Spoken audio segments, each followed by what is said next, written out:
Welcome back to another video, everyone. Today we are looking into something we haven't looked much at all. We are looking into how why the meta has so many issues, why it's never really solidifying, and what actually makes especially the Pokémon TCG meta, so hard to keep up with. So if we start off looking at the meta decks, we have like a few that have always been on the top: Charizard, Raging Bolt, and Regidrago, and Lugia Archeops. But if you look at it, how many sets we actually have in the current format, we have, I think it's 18 sets, which gives a lot of cards. I think it's 16 or 18 sets. And if you look at it, it's only like three decks where it really has a solidified place where we have always been. We have a Snorlax doll, which always has been a top deck. So with Regidrago and Lugia, those three decks has solidified and stayed a lot the same, but not really, still some few tweaks here and there. Then we have Cloth Terrapagos, which actually is a Paradox Rift, I think, isn't it? Can I go in on Cloth?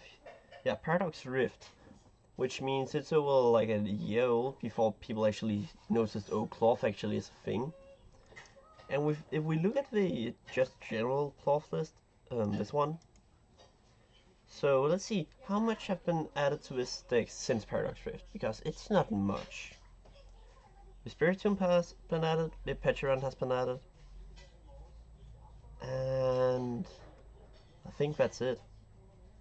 No, Colress is also after, yeah, and so is Carmine. So 4 cards in total of an entire deck. Yeah, 4 cards in total. Before, and that's 4 sets that has come out before the deck even started popping up. And this deck could have been made half a year before. Half a year before it actually started being seen, it could have been made. That just shows how slow the meta is actually getting to where it should be. Because the meta in Pokemon TCG is evolving really slowly. It only evolves around the regionals. Like, this is probably the biggest amount of viable decks we have seen. We have 36 viable decks. Some of them is not as good as others, but 36 decks in the metagame right now that is being played at regionals and making day 2. That's a lot. Like 36 is probably the highest amount I have ever seen in any game for viable decks. Like even if we look at Magic or Yu-Gi-Oh or something compared to that, 36 is an insane amount of decks that is viable. And that's both really good and really bad for the metagame. Of course you want there to be a lot of viable options, but when you still see Lost Zone Bugs, Palkia V-Star, Snorlax Doll, Regidrago V-Star, Lugia Archeops V-Star in the top of the meta, that means that the meta is still revolving so much around the old cards, not the new ones. Pidgeot Control is also. And it makes the meta really hard to solidify, because if we look at the release order, we got Paldean Fates in January. So that's the Zard you see here. The Zard got more cards into it, or some reprints and stuff. So Zard was more viable. Gardevoir was easier viable, and I think there's also a fused thing in Regidrago from Paldean Fates. But not a lot added to the meta. Then we have Prize Pack Series 4, not something that mattered. And after that we got Temporal Forces. That wasn't much. So 2 months later we got a set that changed the entire meta. It added Ace Picks. And it added like the Ace Pick that Regidrago still uses, the Prime Catcher. It added the Ace Pick that Charizard uses in most lists. We go under Arnie's, under Unfast Stamp. No wait, that's on 12 Masquerades. So, but most of the Ace Picks that is meta got added in Temporal Forces. Then we got 12 Masquerades in May. So that's Ogre which again, pretty Draco. We got the Unfast Dam for Charizard. We got Raging Bolt up with Ogre. We got some more stuff for. We got Dragapults. So we saw a lot of new cards being added. Iron Thorns as well. Goldingo. And Cornerstone Ogre. Bayonet is also, I think. And some new toys for Miraidon and Greninja. Like, we saw a lot being added, but it didn't really find a place in the meta because the meta was so strictly around the top. We saw Reggie Draco getting even stronger with the Dragapult, and after that in August we had Shrouded Fable, which just gave more tools. It gave the Kyurem. And Shrouded Fables actually tried to make like viable decks with I think it's no, not this Okidoki, even though that's also from 12 Masquerades. But Shrouded Fable made a lot of great dark types, which I hope we saw getting used. I think there's some of it here. Dusknoir, no, just a Dusknoir line, which Dusknoir got added in Shrouded Fable, which made Charizard the big bad it is right now, and gave Charizard tools. It added Petarand, Fezandipity, and Fezandipity is like an airy deck. Fezandipity has become a staple in the format after this. So like we got some cards which people was realizing, okay, this is playable. These cards are good. And some cards that is just not tested. That's the issue. We have so many cards in the current Pokemon world that is not really tested because there's nobody who has the time to really test it. It's not like Hearthstone where people put in 16 hours a day in the top pros and test everything, find out what is good, what is bad, solidify. These are the 10 top meta decks and these can counter each other, and you have to build for countering the meta. No, in Pokemon you need to build the meta, because the meta is not built yet, which is the big issue in my opinion.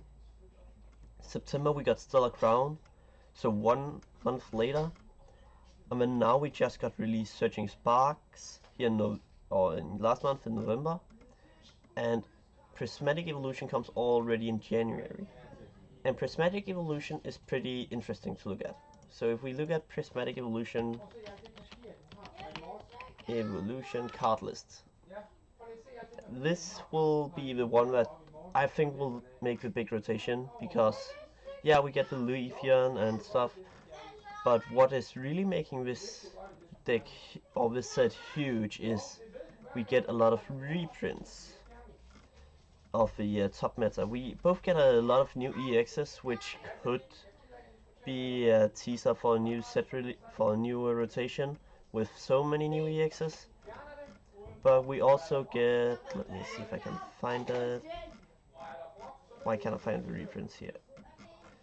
Okay, here's some of the full arts with Petarand EX, with Goldingo, Dragapult, Raging Bolt, Terrapagos, Blood Moon, Mooner's Luna, Roaring Moon, some of the futures, the another ancient. Like, if you see here, there's so many of the EXs that get full arts and they also get reprinted in this set. And I think this is the perfect opportunity to actually say, okay, fine, it's time. We rotate all the old stuff out. There was also somewhere else where you could see the English versions. No, here you can see everything. Yeah, we also get the Hydrapple from Terrastal Festival. So we got one of the reprint. We got 2, 3. That's 4, 5, 6, 7, 8, 9, 10, 11. Holy shit, we get a lot. We also get Dusknoir again. I think we get like 30 reprints of EXs. Yeah, the entire Loyal Free Trio and the Petrant gets reprinted as well. We get so much reprint here. And this is why I think this will be the set that says, okay, we are getting everything new.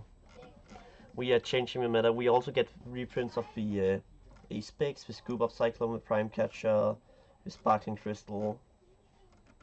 Even Night Stretch is getting reprinted. Maximum Build. All the supporters, where it is currently in the format. All stadiums. Like everything gets reprinted and so much gets full arts and all that stuff. So I think this is the set where we will see Ricky Draco, Lugia, all the Vs and V-Stars rotating, which could be really grim for some decks like Charizard, because without Luminion and Rotom, Charizard lacks a little bit of the early game's power it has right now. Rotom and Luminion is something that gives Charizard so much power into the early game. I don't think we can find a single list without those in the top. Yeah, even here, no. Yeah, Luminion, Rotom. It's like such a big stable, so it rotates out that what I hope for is that these sets, when they come out, there will go some time before we see a new set.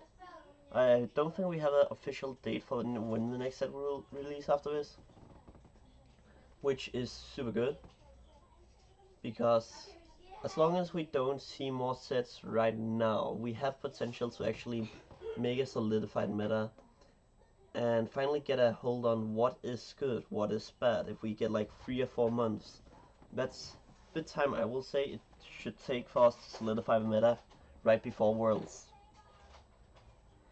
And if we solidify the meta before Worlds, we have a better Worlds to watch, because you don't see just a random Iron Fawns go in, win everything, which Iron Fawns was not even a good deck.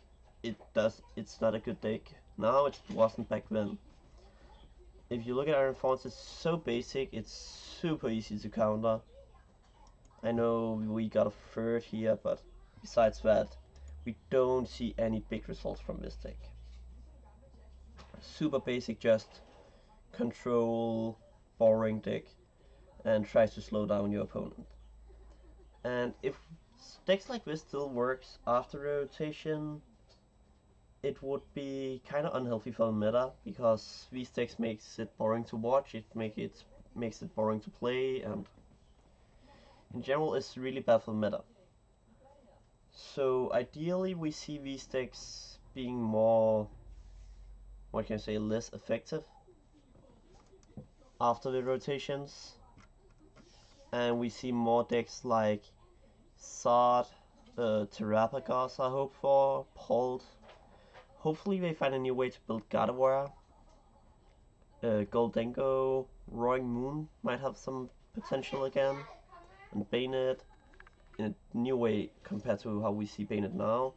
Gouging Fire, and like all these new decks we have set up for being and tried to make great, they finally have a chance to get success after this rotation, in my opinion. Because when this rotation comes, we don't see Ricky Draco just dominate everything. The reason Ricky Draco dominates is because it has so many tools. Like if you look how many Ricky Dracos there is, and it's all the top players like Todd, Alex Pozzolini, Peter Lu, which we also have seen perform well before. We also have seen Azul play it, Daniel Magda, Prince Anasan, like Miloslav. We have so many big names on Ricky Draco, so it's just such a solidified deck, which is why we see some issues in the current format. And I hope for the rotation to get those out. And also, I would love to hear you guys' opinion on what rotates in and out after the rotation. What you guys hope to see more of in the meta, and what you guys hope are glad to finally disappear from the meta, because there's definitely some decks some people want to see gone. Stall is one people really hate. Ricky Draco is something I personally think is really unhealthy for the meta. Lugia is just a coin flip deck, so I don't really mind that. So yeah, that's my take on what will happen after the rotation. I would love to hear your guys' opinion on it. If I'm completely off, or if you agree with me on most of the stuff I say in this video. So yeah, please let me know in the comments, subscribe if you enjoyed it, and leave a like. And I will see you guys next time. Peace out from here.